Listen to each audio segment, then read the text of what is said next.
Donc le projet Écosilage, en fait, c'est un projet bas normand qui regroupe Fédération des CUMA et Contrôle laitier, à savoir Littoral normand et Ordre Conseil élevage. Donc l'idée de ce projet-là, c'est de travailler sur l'optimisation du coût alimentaire.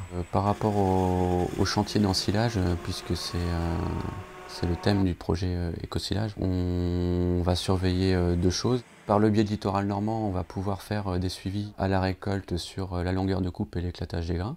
Ce que je regarde d'abord, c'est la coupe des grains. Il faut que les grains soient bien éclatés, parce que s'ils sont mal éclatés, ils ne sont pas utilisés, et donc on les retrouve après dans les déchets, donc c'est du gaspillage. Et le grain, c'est quand même 50% de la matière sèche du maïs. Après, je regarde la longueur de coupe, parce que c'est très important. Si vous avez un maïs qui est très sec ou un maïs qui est humide, il faut que la coupe soit plus ou moins longue. Et après, on regarde la finesse, la qualité du hachage. Un maïs qui est mal coupé va être mal digéré dans la panse et ça va être perdu aussi.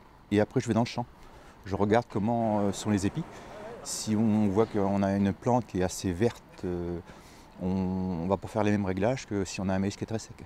Ensuite, on a de la chance, c'est que la plante est restée verte. Donc dans la plante, il y a beaucoup de sucre et ça ramène encore une valeur alimentaire au maïs.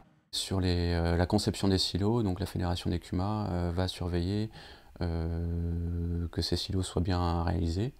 Donc l'idée, c'est de voir si les bords sont assez en priorité, si le fourrage est bien étalé sur la longueur du silo pour faire des couches. On va également surveiller qu'il y ait suffisamment de poids sur le silo.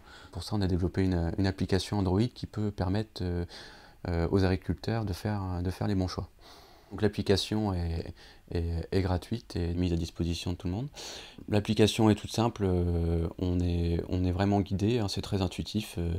À travers de différents menus déroulants, on peut sélectionner des choix qui sont proposés sur le débit de la machine, sur le type de tracteur.